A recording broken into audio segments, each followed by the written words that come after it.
Hi எல்லாருக்கும் வணக்கம். நாம் இன்னைக்கு என்ன பார்க்க போகிறோம்னா ஒரு ஹெர்பல் ஹேர் ஆயில் தான்.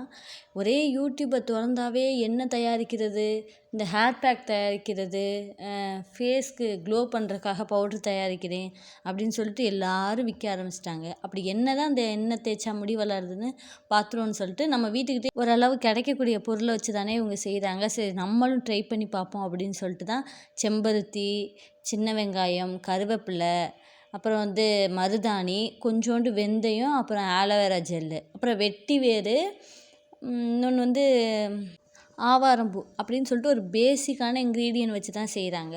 சரி நம்மளும் ட்ரை பண்ணுவோன்னு சொல்லிட்டு ஃபஸ்ட்டு ஆலோவேரா ஜெல்லு அந்த மேலே உள்ள அந்த க்ரீன் பார்ட்டெல்லாம் எடுத்துகிட்டு கழுவிட்டு சேர்த்துக்கிட்டேன்.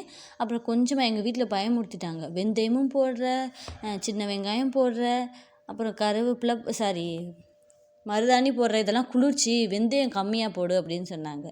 அதனால் நம்ம கைக்கு வந்த கொஞ்சோண்டு வெந்தயம், எதுவுமே அளவு கிடையாது, சும்மா ஒரு இவ்வளோ போட்டால் கரெக்டாக இருக்கும் அப்படிங்கிற அளவில் எல்லாமே நான் போட்டுட்டேன். என்னென்ன இன்க்ரீடியன்ட் நான் முன்னாடியே சொல்லிட்டேன், அதெல்லாம் நீங்கள் பார்த்துக்கோங்க.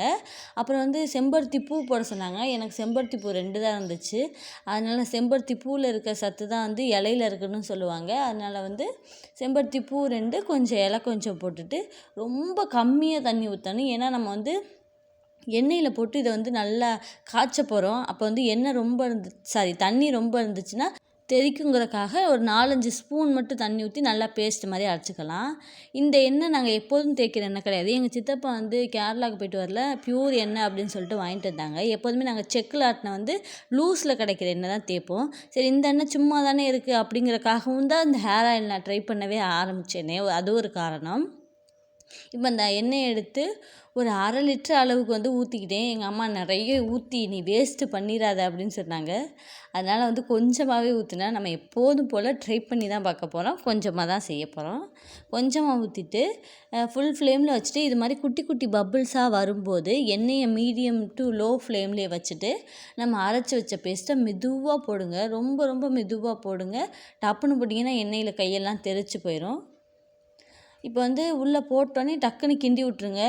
கிண்டி விட்டு அதை ஒன்றுன்னா உடச்சி விட்டுட்டு அது எல்லா எண்ணெய் ஃபுல்லாக பொரிஞ்சு வர அளவுக்கு நல்லா கலக்கிக்கிட்டே இருங்க. ரொம்ப பொறுமை அவசியம். பொறுமை இருந்தால் தான் ஹேர் ஆயில் தயாரிக்க முடியும். அதே மாதிரி பாத்திரமும் ரொம்ப புதுசான பாத்திரம், எப்போதும் யூஸ் பண்ணுற பாத்திரத்துலாம் செஞ்சிடாதீங்க. ஏன்னா அந்த கிண்டுறதுக்கு அடிகனமான பாத்திரம், இந்த முறுக்கெல்லாம் சுடுற இரும்பு தாச்சி வச்சுருப்பாங்களா, அந்த மாதிரி தாச்சியில் செய்யுங்க. இது கீழே பிடிக்கிறது, அந்த எண்ணெயோட ஸ்மெல்லெல்லாம் அந்த பாத்திரத்தில் வராது. அதனால் அதெல்லாம் ஒன்றும் பயப்பட வேணாம். பாத்திரம் மட்டும் நல்லா கனமாக வச்சுக்கோங்க.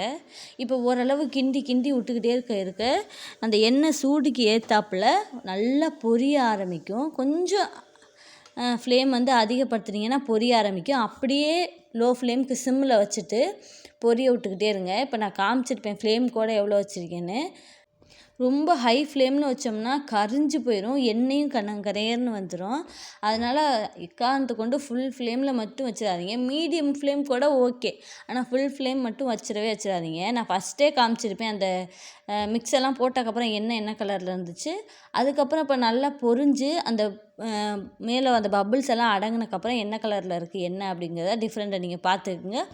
நீங்கள் ஒரு வேளை இந்த எண்ணெய் காய்ச்சினீங்கன்னா இந்த மெத்தடில் ட்ரை பண்ணுங்கள். இப்போ எண்ணெயெல்லாம் காய்ச்சியாச்சு, எப்படி நம்ம வடிகட்ட போகிறோம்? நம்ம வடிகட்டி யூஸ் பண்ணியா அந்த வடிகட்டி நாசமாக போச்சுன்னா நம்மளை கொன்னே போட்டுருவாங்களே நினச்சிட்டு அப்போ தான் நம்மளுக்கு ஒரு ஐடியா தோணுச்சு. சரி, வெள்ளத்து வேஸ்ட்டியை கட் பண்ணி நம்ம எண்ணெய் பாத்திரத்தில் நான் எண்ணெயை வடிகட்டி வைக்க போகிறேன்னா அந்த பாத்திரத்தில் வேஷ்டியை வச்சு அது மேலே அந்த வேஷ்டி நகராமல் இருக்கணுங்கிறக்காக ஒரு லப்பர் பேண்டை சுற்றிலும் மாட்டி விட்டுட்டு, இப்போ இந்த வீடியோவில் பார்க்குற மாதிரி எக்ஸாக்டாக வச்சு விட்டுட்டு கொஞ்சம் கொஞ்சமாக ஊற்றுனா எண்ணெய் வலிய ஆரம்பிச்சிருச்சு. அப்பா நமக்குள்ளே இப்படி ஒரு மூளையா அப்படின்னு நினச்சிக்கிட்டு கொஞ்சம் கொஞ்சமாக போட்டேன். அது நான் கையில் எடுத்து புழிஞ்சு விட்ருந்தேன்னா விறுவிறுன்னு செஞ்சுருக்கலாம். வீடியோ எடுக்கிறதுனால நான் மெதுவாக செஞ்சுக்கிருந்தேன், அதனால் கொஞ்சம் லேட்டாக இருந்துச்சு. மற்றபடி எண்ணெய் மெதுவாலாம் வடிகட்டி இறங்கலை, விறுவிறுன்னு ஊற்ற வடிகட்டி இறங்கிருச்சு. ஆனால் கம்ப்ளீட்டாக வடிகட்ட மாட்டேன்ருச்சு. நம்ம அந்த லப்பர் பேண்டை ஒரு தடவை எடுத்துட்டு நம்ம கையை வச்சு நல்லா இருக்க புழியணும். புழிஞ்சோம்னா அதில் கொஞ்சம் எண்ணெய் இருக்குது, அந்த எண்ணெயை வேஸ்ட் பண்ணாமல் நல்லா புழிஞ்சு எடுத்துக்கோங்க. பொறுமையாக ஒவ்வொரு ஸ்பூனாக எடுத்து போட்டு ரொம்ப இதாகிடுச்சு. டப்புன்னு தாச்சியோட தூக்கி ஊற்றி வடிகட்டி முடிச்சாச்சு. இப்போ இந்த எண்ணெய் வந்து கம்ப்ளீட்டாக கூல் ஆனதுக்கப்புறம் வடிகட்டுங்க. இப்போ நான் வந்து காலையிலே செஞ்சேன். சாயந்தரம் வரைக்கும் அதை நல்லா கம்ப்ளீட்டாக கூலாக விட்டுட்டு தான் நான் வந்து இதை வடிகட்டினேன். அதனால் நீங்களும் அதே மாதிரியே கம்ப்ளீட்டாக கூல் ஆனதுக்கப்புறம் வடிகட்டிக்கோங்க. இந்த எண்ணெயை நான் 1 மாதமா தேய்ச்சிக்கிருக்கேன். இந்த வீடியோ எடுத்து 1 மாதத்துக்கு மேலே ஆயிடுச்சு. என்னோடய ரிசல்ட் என்னென்னா, முடி கொட்டவும் இல்லை, வளரவும் இல்லை.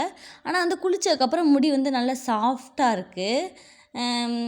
பரவாயில்ல, ஓகே தான் இந்த எண்ணெய். இன்னொரு தடவை நான் ட்ரை பண்ணி பார்த்துட்டு முடி நான் வந்து அளந்தெல்லாம் வச்சுருக்கேன் எவ்வளோ முடி இருக்குது அப்படின்னு. வளர்ந்துருந்துச்சுன்னா கண்டிப்பாக நான் இன்னொரு வீடியோ போடும்போது அதில் வந்து சொல்கிறேன். இந்த எண்ணெயோட கலர் வந்து கருப்பாக இருக்குது அந்த பாட்டிலில் பார்க்கும்போது. ஆனால் வந்து அந்த எண்ணெயோட எக்ஸாக்ட் கலர் இந்த ஸ்பூனில் இருக்கிறது தான். தேங்க்யூ ஸோ மச் ஃபார் வாட்சிங். பாய்.